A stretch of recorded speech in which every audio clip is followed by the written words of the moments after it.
And welcome back to the pod, ladies and gentlemen. Just over a year ago, we took a look at Against the Storm, a roguelike city builder, which has just recently left its early access period.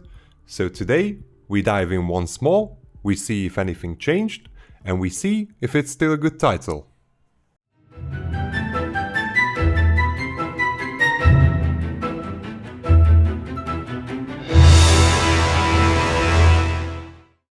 Right, so as a starter, let's look at what exactly is Against the Storm. ATS is a roguelike city builder, which means we're looking at short 1 to 2 hour long maps of city building, with randomized building blueprints, randomized resources, randomized objectives, and also randomized global effects, with all of these changing from game to game. There is meta progression between each map, as in you almost always have the opportunity to spend your acquired resources on upgrading mostly passive effects for your future runs. For example, your workers will have increased movement speed, or you will have more trade routes available, but every now and then you also have the opportunity to purchase more substantial upgrades. For example, trading as a whole is not something you get from the start. Specific housing for the different inhabitants of your cities is also something you need to unlock to have in your base kit, and there's a few more of these bigger impact unlocks. The game works with global resets between your runs, as in when you start out you will maybe have the time to play 4 to 5 maps before everything is eradicated from the world map, and then you venture out from your starting location once more, further and further.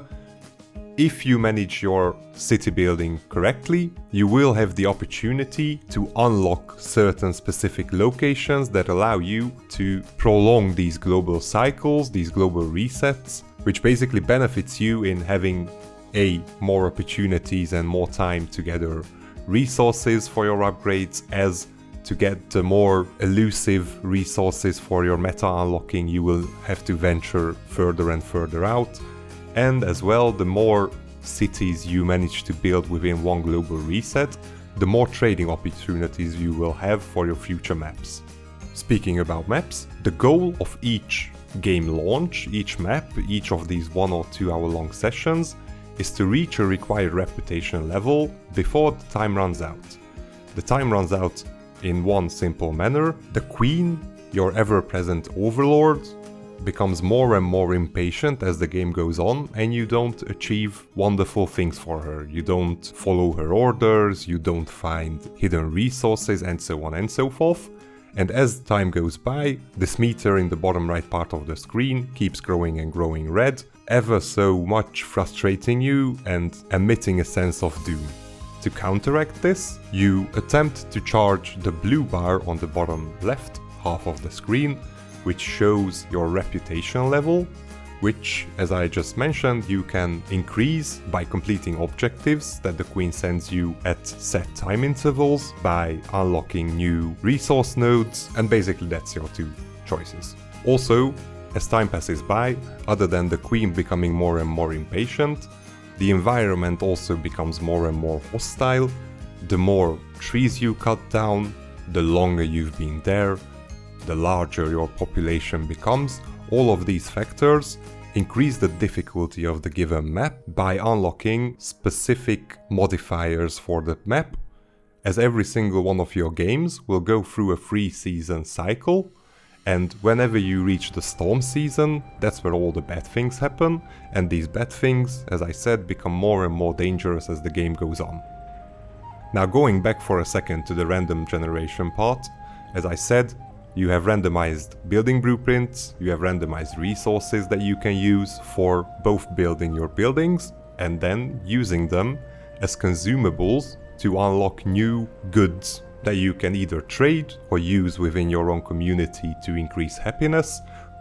As a simple example, you might find some farmable fields somewhere on the world map, which then you can turn into a farm, you can grow grain, which you can then use to either turn it into flour or you can make beer from it. Then you can maybe use the flour to unlock different types of foods, or you can just consume the beverages and everyone is more happy. I think the really interesting thing is that each of these resources that you can find on the map have multiple use cases, and this is how the game tackles the issue of actually having randomly generated building blueprints, because you might as well come across multiple map cycles, multiple playthroughs, where you don't even come across the opportunity to have a farm to grow your own grain. In this case, there are alternative solutions to harvesting grain, or you can buy grain off the randomly arriving traders, and that way you might come across it. Alternatively, you may be able to produce grain, but you might not find the blueprint that allows you to turn it into beer, but most likely you will come across one of the other building blueprints that can use grain in a different manner. Maybe you can make food out of it, maybe you can just use it to package it up as a trade item and gain gold that way, so you can use your gold to purchase other luxuries for the people. My only complaint here is that no matter how hard I tried, and at this point, with the early access playthrough and my new playthrough, I'm at roughly 80 hours of game time in this title. No matter how hard I looked, I cannot seem to find any way to see all the available choices with any specific given material or resource. As in, I would love to be able to just, for example, right-click on stone, or right-click on grain, right-click on meat, or whatever, and just see a little pop-up tree that shows me the different use cases of this one specific resource, so I can check, oh, if I do not have this option and this option, oh, but maybe I have a third option, so this is the route I should be choosing to maximize the efficiency of my economy. Also, on a similar tangent or a similar idea, I think it would be fun to have the option to buy resources at any given time. As I mentioned earlier, whenever traders visit your place, you can look at their wares, and if you have the money, you can buy the resources off of them. But if the specific trader did not bring you grain or wool or whatever you're looking for, then you're out of luck and you cannot purchase anything. It would be nice to be able to order any specific resource that you're looking for, just the way that you can sell anything you create through the trading options.